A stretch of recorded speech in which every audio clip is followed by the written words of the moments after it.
Hello, thank you for joining me. Today we're going to be talking about Magic reprints and how does it work when a card is reprinted, something like Imperial Seal or Vampiric Tutor. How does that work? Why does the price go down?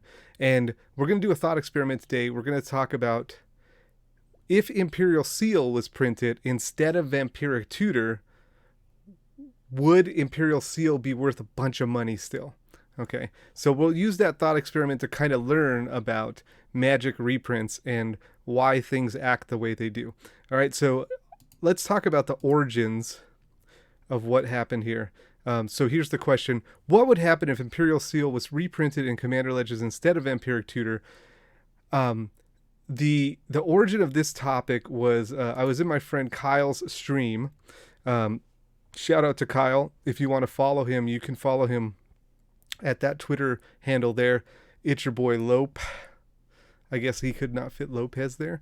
But also he has a Twitch channel, and that's where I was following, and I was following along with the discussion. He was talking about the Commander Legends collector boxes, and what he was saying was, man, there should be something more chase in these collector boxes.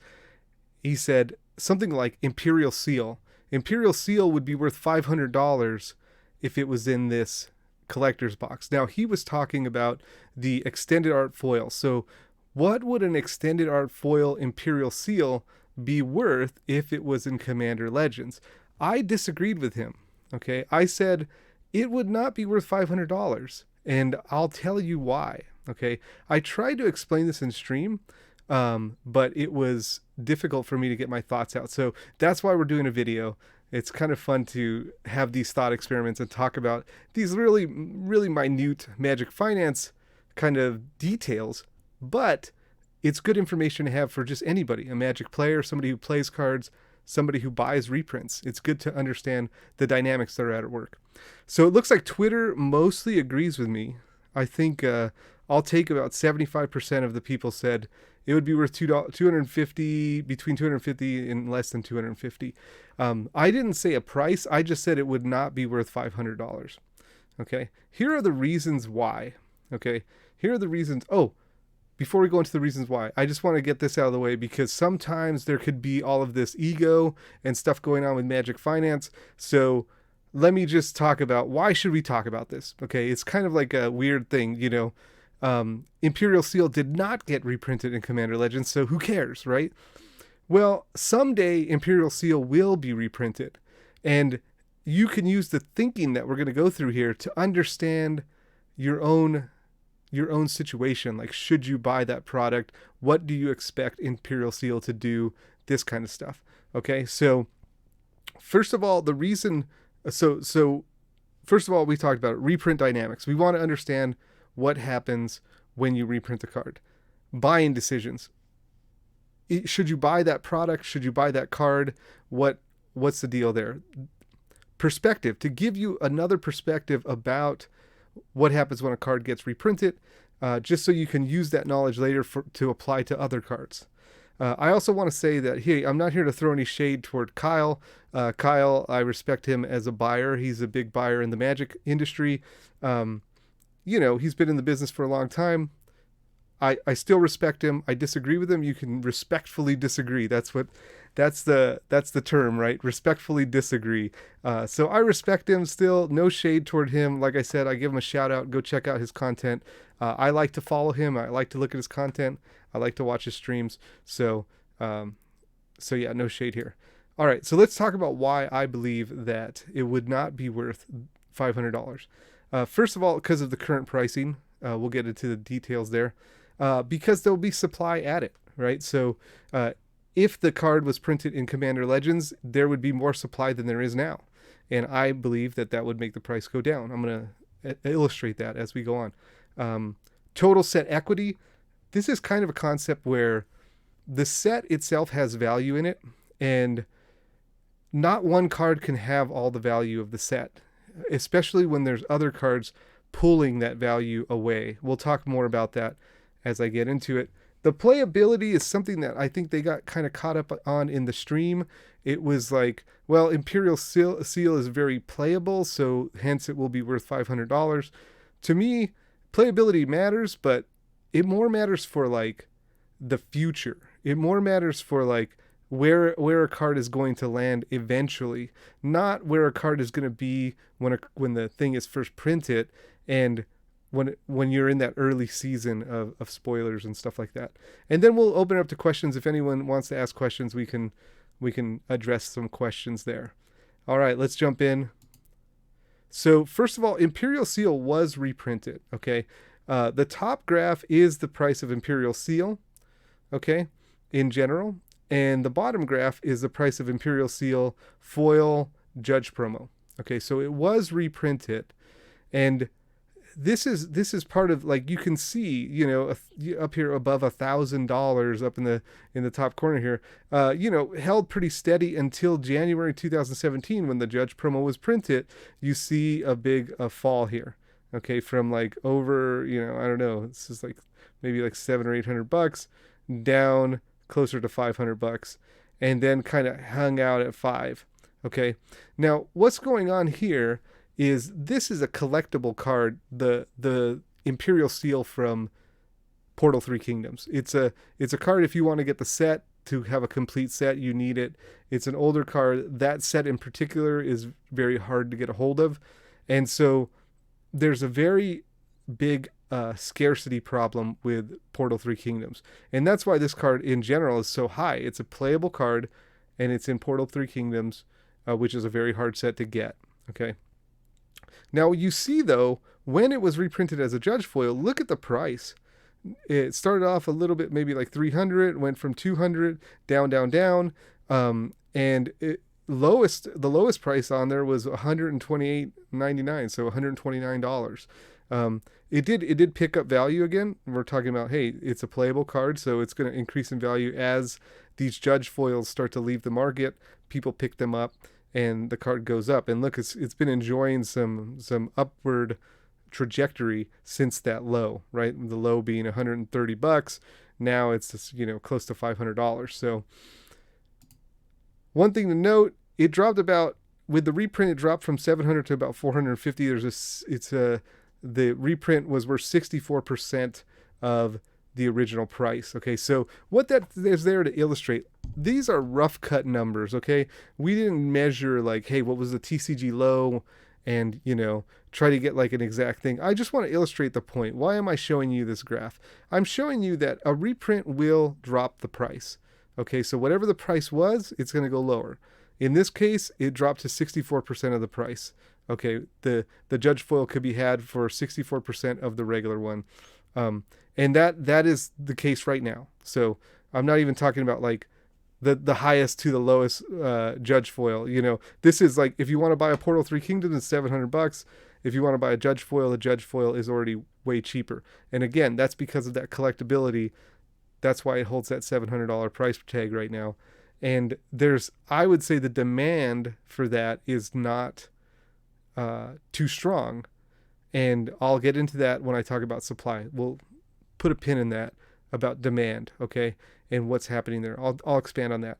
Also, I wanted to point out again, the initial lowest reprint price was $129. So you can expect, if a judge foil came out and this card went from, you know, $1,000, you had to pay for it, $800, whatever, and then the judge foil comes out and then you can get it for $129.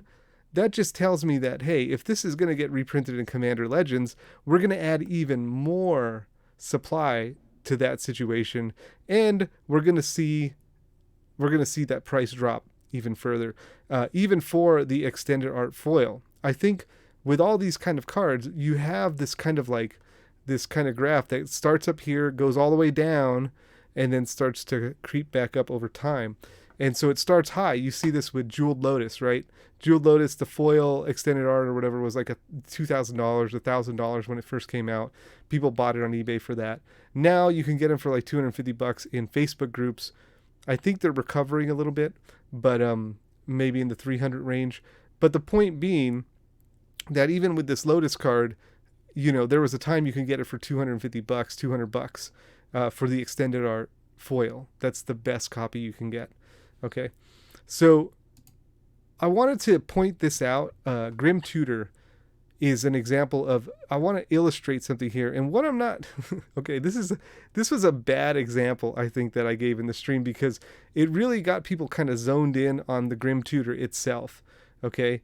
And really what's going on here is Grim Tutor used to be worth a bunch of money. Okay. $250. And again, same thing. It was one of those, Grim Tutor was one of those cards that was printed in starter, and starter's not a very widely distributed set. So the reason the price was high was because of scarcity and slight playability. And this is the kind of profile that these cards have. They're scarce, there's not a lot of them, and the playability is like it's kind of there, right? With Grim Tutor is not as playable as Imperial Seal. Okay, that's the point that kind of in the stream they got hung up on. They're like, well, Grim Tutor's not even close to as good as Imperial Seal. Well, we're not really talking about that. What I'm trying to illustrate is when you have a card that is scarce and then there's a reprint, that reprint will go down in price. Now look at the extended art foil Grim Tutor. You can have one right now for, under $40, 20, what was it, $30 maybe? It's probably like $30. So the claim that Kyle made was that, hey, Imperial Seal extended art foil would be $500 if it was printed in Commander Legends. That's not really what we're seeing. We're seeing the original card hold value because of collectability, and then the reprint just coming in at way lower than the original card. Just so much lower. And that's the point I'm trying to illustrate here, especially with these, scarce cards. The value is going to drop for the reprint. Okay, the reprint is going to be lower. Typically, the collectible one still holds that value. Okay, let's keep going. I don't want to beat a dead horse. Again, okay, you can get, like, right now, you can get a Tutor for $92 for the starter one, and then a regular one for $9. It's 8%. You can get one at 8% of the value of the collectible one. So the price drop is pretty deep there. Okay, so again, all I'm trying to illustrate is, hey, when there's a card that's high because of scarcity, when the stuff drops, when stuff is reprinted, it drops. You can see other examples of this in Capture of Jingjiao, when there was a Judge foil printed. 3 Visits is another one. Imperial Recruiter. All of these things are the same story. Scarce cards with slight playability, or some modicon of playability. I don't want to say all slight, because slight is like a slight is a relative term, right? It could be, take it for what you will. Take it with a grain of salt, okay? But these were playable cards. They had scarcity problems, were reprinted, and the prices just dropped severely, okay? So the reprint can be had at so much lower a price than the original. Okay, let's talk about this demand and this supply and demand situation. Okay, I put this triangle here as a way to illustrate the demand for a card. Okay, at the bottom of if you look at the triangle, at the bottom is everybody who would want a copy of this card. So, like, if you're talking about Imperial Seal, and you had somebody on the street just handing out Imperial Seals, who would like an Imperial Seal? Would you like an Imperial Seal? How about you? Would you like one? These people at the bottom are all people who would take that Imperial Seal. These are all people who would be interested in having it.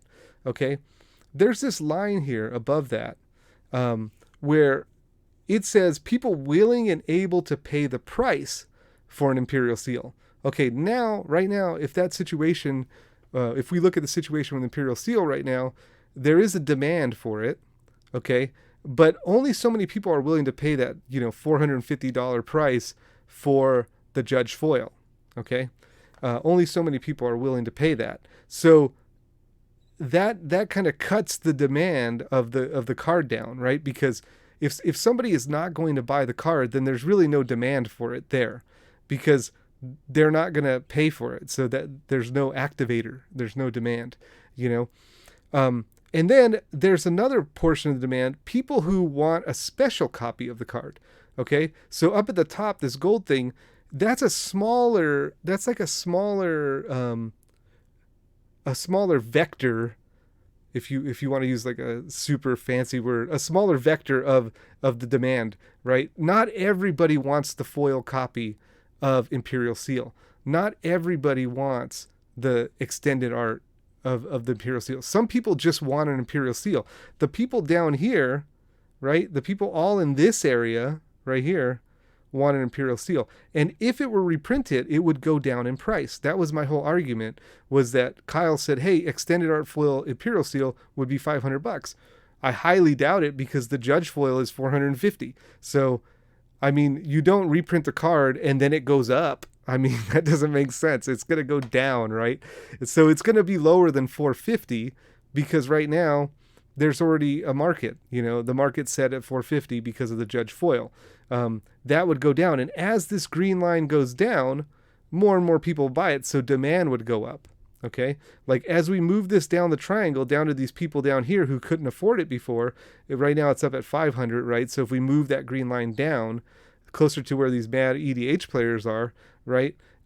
They'll start to buy it. And that's what pushes that line back up, right? Because demand starts to come at it, and then the price starts going up and up and up until that demand subsides in the bottom right there, right? So I'm trying to show this because there's a number of things you can glean from this triangle. Number one, okay, as this green line moves up and down, the price fluctuates, okay? Because more supply will be coming into the market, the price will go down, okay? The other thing to realize is that means that more people down in this vector here, down in the mad EDH player area, will get copies of the card, okay? Which will take demand from this special copy of the Judge foil, okay? So what's going to happen here is, if it was reprinted in Commander Masters, Commander Legends, sorry, Commander Masters, if it was reprinted in Commander Legends, that Judge foil would fall in price because there's a new premium copy, and now there's two cards up here in this special copy place. There's two things occupying. There's actually three. There's the extended art foil, the Judge foil. So now it's getting crowded up here, and people who want a special copy, what's happening to those people who want a special copy, they're being fragmented in the market. So some people are going to want the Judge foil, some people are going to want the extended art non-foil, and some people are going to want the extended art foil. So those prices are going to go down because the demand for the Judge foil lessens because there's more options, okay? And that takes pressure off those other options. It takes pressure off the foil extended art, and it takes pressure off the regular extended art. And by and large, the fact that people can just get an Imperial Seal that's not special will take pressure off the card completely, right? Because first you had the scarcity problem. You can't get them. They're reprinted as Judge foil, still a scarcity problem, right? Now they're put it in Commander Master or Commander Legends. I got to fix that. I really do. So now they put them in Commander Legends, and now you can just get a regular one, which means that some of those people who had Judge foils for their deck could now just sell the Judge foil and get a regular one, or get extended art. So because of that fracturing, because of the new supply in the market, it will drag all of those prices down. The collector one will probably stay pretty steady because, again, it's a collector's item or collector's version.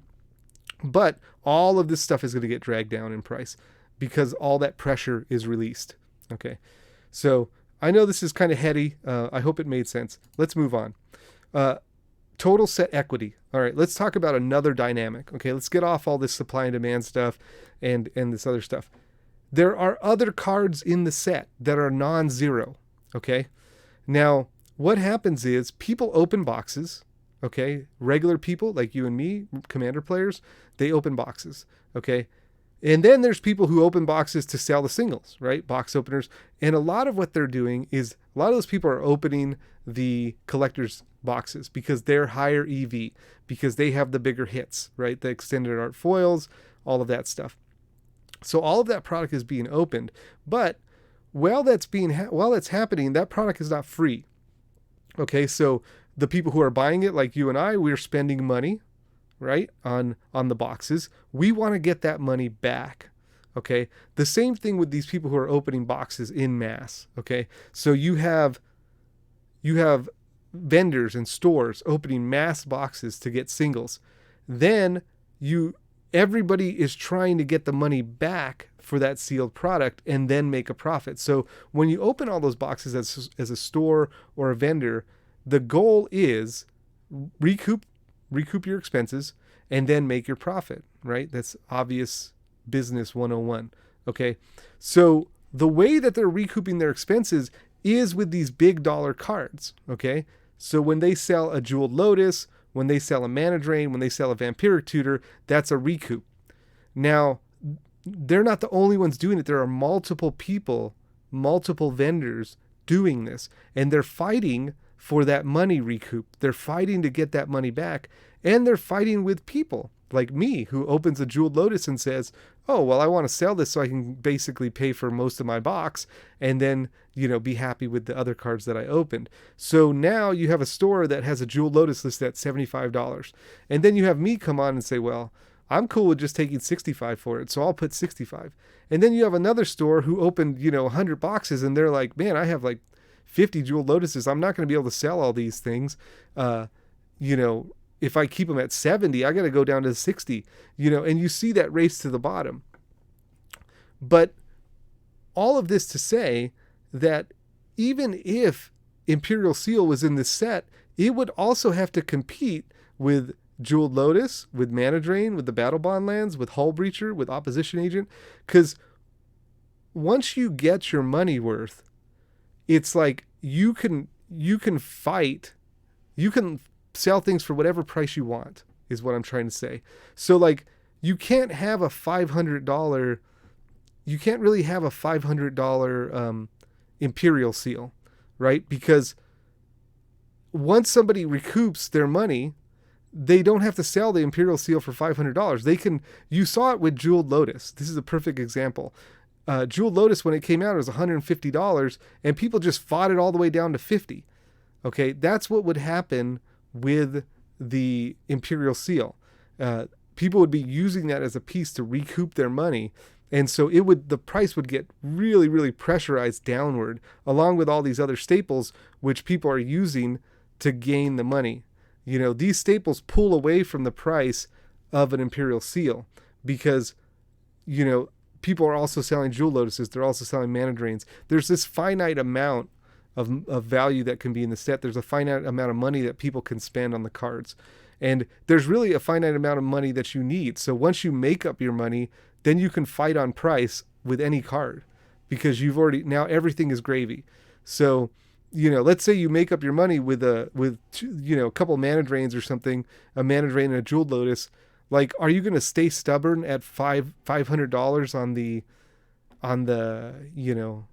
the Imperial Seal? No. Like, if I had an Imperial Seal and now it's time to make my profit, I would just be like, yeah, $250, $300. Like, I just undercut and get that money, and everybody else would too. It's like a prisoner's dilemma, right? Like, if everyone selling into the market would just hold the price, then a lot more would sell higher. But it takes the cooperation of everyone, and once somebody goes lower, everyone has to go lower because the price begins to this chase. So in my opinion, that would also pressure the price downward. Okay, let's move on. This is a topic where I didn't know if I wanted to cover it because to me, it doesn't really matter that much about the playability of the card. What matters is these other dynamics, right? The other cards that are worth something in the set. And the race to the bottom to get rid of things, which is going to drive prices down. The demand filling the market, or the supply filling the market, satisfying demand.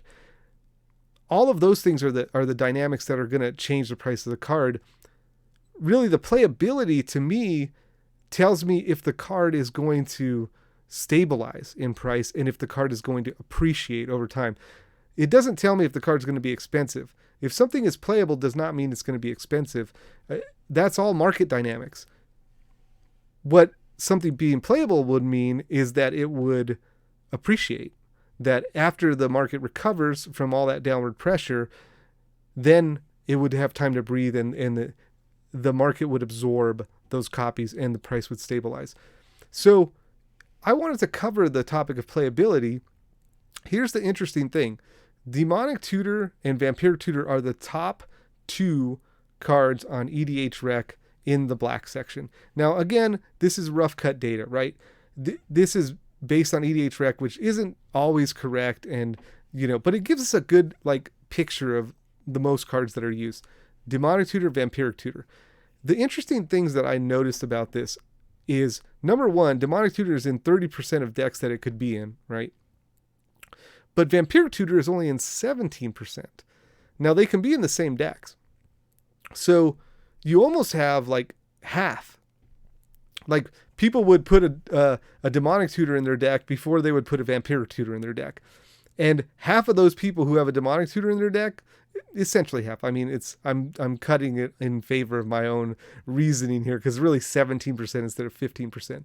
But you get the point. Half of those people are not running Vampiric Tutor. Now, when you go down that one more step, right? How many more people are going to be running Imperial Seal, right? I mean, yeah, it's the 3rd best tutor, but half the people are not even running the top 2 tutors, right? Wouldn't you have to get half of those people to run Vampiric Tutor, which is better than Imperial Seal because it's an instant instead of a sorcery? Wouldn't you have to get half of those people to run Vampiric Tutor before you can even get them into the Imperial Seal boat? So from a playability standpoint, I don't think the argument really holds water about, hey, Imperial Seal is super playable, so it'll be high priced, because it goes back to demand, and it just says okay, Commander players, Demonic Tutor has the most demand, Vampiric Tutor has the next most demand, and Imperial Seal might have the next most. Okay, if it was in a reasonable price range. The reason right now it's only in 4% of decks that it could be in, I think a lot of that reason is price. So it's just one of those cards people can't afford, so they don't put it in decks, right? So we can't say, oh, look, it's only in 4% of decks. See, it's totally not playable. But we can say what I just said. If Demonic Tutor is number 1, Vampiric Tutor is number 2 at half of the percent of that. It's not really a pricing issue with these two. I mean, Demonic Tutor is $32 and Vampiric Tutor is $41, So I don't think it's a pricing difference. That's a difference of they're running 1 tutor instead of 2, right? And how many of those people are going to run 3? The other interesting thing I wanted to do with the playability section is I wanted to try to remove price from the data. What does it mean? Because this is really a price thing, right? When you look at the jump from Vampiric Tutor to Imperial Seal, 17% of the decks have Vampiric Tutor, 4% have Imperial Seal. Okay. You have to say, well, that's probably because of price. But what if price was not a problem? What if Imperial Seal was just affordable to play? Could we get a look at what that might look like? I think we can. Let's take a look at Mystical Tutor versus Personal Tutor. Okay. Here is a good example of where price is not really that much of a barrier to run both these cards in a deck. So you have Mystical Tutor in 24% of decks, and then you have Personal Tutor at 1%, right? And I think what this shows is that the number of tutors in a commander deck are not just the max number of tutors you can run. I think there's a diminishing return effect happening here, and people are not going down to the Personal Tutor level all the time. Obviously, I mean, 24% are running Mystical Tutor, 1% are running Personal Tutor, and the price is not as much of a factor from Vampiric Tutor to Imperial Seal. So the reason I'm doing this is to illustrate, I think if the price of Imperial Seal was, whatever, just affordable, I don't even think that it would make that big of a jump in playability, because people are not running Personal Tutor, they're running Mystical Tutor. And I think the same thing is true for Vampiric Tutor. They're going to run Vampiric Tutor before they run Imperial Seal, and a very small amount of the demand, a very small amount of the audience will run all 3. and that will decide the demand, really. And so let's move on to the next one. A couple more slides before we finish up to get to questions, and I'll catch up with chat after this stuff. Here's the too long didn't read. I just want to hammer these points home. Low supply cards, cards that have scarcity, especially in weird sets like Portal 3 Kingdoms or Starter, stuff that was not distributed, very well or printed a lot, will always drop hard when reprinted. That stuff is always going to drop because you go from having very little supply and then having lots of supply. Okay, so that's the first thing. Second thing is chase cards will be used to recoup the cost of sealed product, driving down the price early. That's the race to the bottom thing I was talking about. That's one of the dynamics. I just want you to keep those two things in mind. If you get anything else from what I said, I know, like I said, a lot of different things. If you get anything else, if you get one thing or two things, take those two things home. Let me play devil's advocate for a minute and just point out Kyle was right about Seal being more chase than Vampiric Tutor. One of the arguments he was making is, hey, look, Imperial Seal is more of a chase rare than Vampiric Tutor, right? Obviously, right? Like a $500 card is more of a chase rare than a $100 card or an $80 card. There's no argument about that. The question is first of all, would it have sold more boxes? Probably not.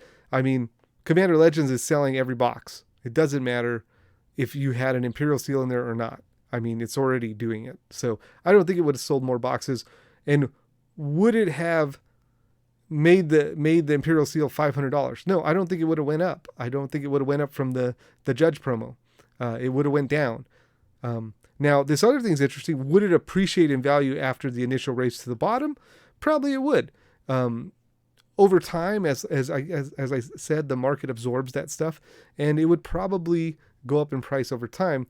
But the context that Kyle was using was, if you put out this chase card, it's going to be this $500 card and everyone's going to buy the boxes and they're just going to go up way crazy in price and everything's going to go nuts. And what I'm saying is that wouldn't happen because of all the dynamics I just talked about, those reprinting dynamics, the market dynamics of supply and demand, the pressure to recoup funds. So that is my case. That is why I think that if you reprinted Imperial Seal, it would not be a $500 extended art foil. I think it would be much lower, and it would probably go way down and then appreciate over time, just like the Judge foil did. That's my case. I'd love to hear your questions. Let me catch up with chat and see what you had to say. And thank you for joining, by the way, those who are in chat and heard my whole rant. Let's see if we have anything. Good evening, Medina in chat. Hey, Durler, how's it going? Roundtable, chilling with the work crew tonight. Nice. Thank you for listening at work. That's cool. We get 2 Portal 3 Kingdoms packs, 2 cards a year at this point. Is it in the future? Yes. Is it going to happen in the next few years? That I don't know. Yes, this is a good point to make. They keep printing these Portal 3 Kingdoms cards. Rolling Earthquake, they printed that. They reprinted 3 visits, or is it 3 wishes? 3 visits? 3 I don't know. 3 visits, I think. Capture Jingzhou, they reprinted that. Lots of cards have been reprinted from Portal 3 Kingdoms. They're doing it often, and this is one of the reasons I want to make this video, is because you know that this is going to happen. So when it happens, we should check it out, right? We should think about it. It looks like something happened on my chat. I don't know what happened. Somebody jumped in and tried to say something. Yeah, I don't know what happened there. So sorry if you're listening and you got timed out and it was an accident. I apologize for that. I picked up a Japanese Imperial Seal for $450. No idea if it was a good price. With some credit, I won an event. I know the reprint is coming, and I know I'm going to be very sad. Well, is it a good price? Usually the Japanese Portal 3 Kingdoms are cheaper than the English. The English printing of that is harder to come by. So I think the Englishes are like $750, $700 right now. I think maybe even the $900 range. $450 for a Japanese version sounds very reasonable. Sounds like you got a good deal. If I were you, I would sell that before the next Commander Legends. So, we probably will see it in the next year or so. So I would sell that then. All right. While I'm waiting for more questions, I do want to give a plug for something I'm doing on the 1st. So what is it? Today is the 28th. So in 3 days, I'm gonna open some packs on stream for my new thing that I'm doing called Pack Club. Okay, and basically with Pack Club, what you can do is you can subscribe to a pack. Okay, and every month I will open a pack for you on stream and then send it to your house. Okay, so I think it's super cool because you get to open your pack on stream. Everybody gets to see it.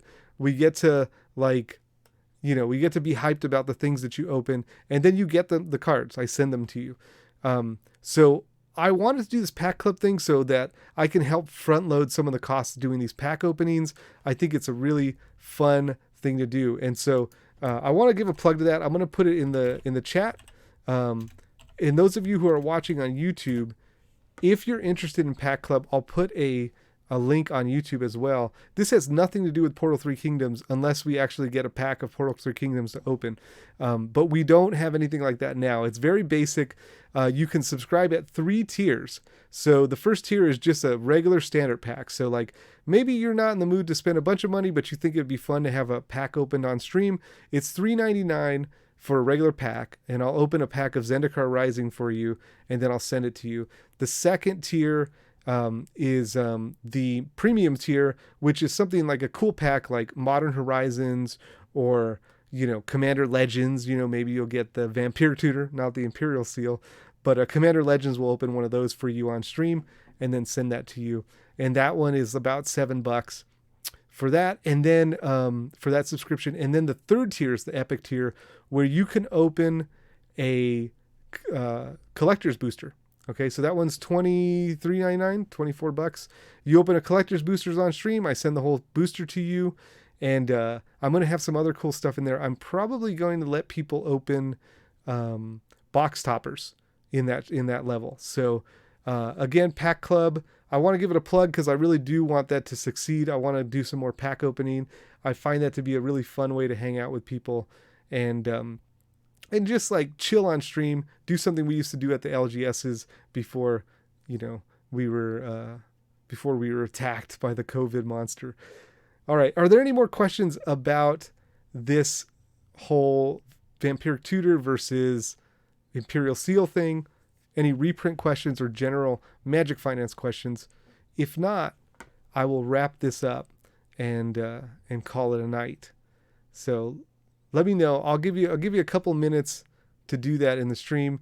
If you don't want to subscribe to Pack Club, if you're like, it just feels weird to subscribe to Pack Club, that feels weird to me, and you just want to open a pack on stream, maybe you're like, hey, I don't want to subscribe, but like opening a pack on stream seems really, really cool. You can still claim a pack. So you can claim a pack here. Here's the link. So you can claim, these are the packs I have available. You can claim one of these, and on December 1st at 7 p.m., I'm going to open some packs. So that's another thing. Hey, you don't even have to buy a pack. You can just come and watch and just see people open cool things. All right. Are you planning on doing any videos about the end of the year secret lair? Oh man, that is there. I should, right? What should, yeah. The Dirt Alert, that's a good question. I should do one about it. I think, let me just, I'll give a little sample in case I don't make the video. These are kind of hard to make. They take a long time for me to set up. So I really do the research and try to get the data in there so that people have good information. I think that Party Hard, Shred Harder, the Party Hard, Shred Harder secret lair, I think I'm like all in on that. Those are like just, that hits this very sweet spot of the Magic community that I feel has kind of been neglected a little bit in the current art treatments and the current style that Magic has been the kind of, because like I think there was a lot of that kind of style of art and kind of style in the early days of Magic. And, I think it really touches home for a lot of people who grew up with Magic. Let me put it that way. So that Party Hard Shred Harder, so many people are going to buy that. So that makes the reality of it two things. Number one, there's going to be a lot of it on the market, but it's going to be one of those evergreen things that when people come back to Magic, they're going to want those cards. And so I think my initial impression is I'm not sure I want the whole secret lair, but that Party Hard Shred Harder seems like a no-brainer. The other important thing about that secret lair drop is that you don't have to pay now, you can pay later. So you can pay when it ships, which is so much better than they've been like front loading that product. And it's been really feel bad about like, I'm going to buy a bunch of this and tie up my money for months. From a distributor standpoint, from somebody who buys and sells, I love that it's not going to tie up my money for months. So that's my initial thoughts. I think the Bob Ross one is very interesting. That seems to touch a nerve with people. They really like it. Those should have been full art, but I understand, I guess, why they didn't. They included like 10 of them instead of 5 and didn't do full art. So that's a little sample. I'll try to put something together for the patrons and do a video on the big drop. I should do that. I think it's a fair thing. But it is a lot. Like they do that a lot. These secret layers, they're dropping them a lot, and I've been super busy keeping the store stocked, getting Pack Club launched, and other stuff. So it's hard to keep up with all the products that Wizards is throwing at us. All right. Yeah, you had to miss the stream. That's a bummer, Roundtable. I appreciate you catching this one though. Thank you for stopping by. I think that's it for tonight. I appreciate everyone coming. Thank you for your questions, and the Dirtler. Thank you for putting the little voice in my head to get those to get this other video out. Maybe I'll get that done. Those of you who are still here on YouTube, appreciate you hanging out and watching this. Check out the description for those links. And I'm gonna do this because this is how you try at YouTube. So please hit the subscribe button. Hit the thumbs up. I think I was supposed to do that in the beginning of the video. But, if you're still here, then you should definitely hit the thumbs up because you sat here and listened to me for half an hour. So thank you all. Have a good night. I really appreciate everyone. And I'll see you next time.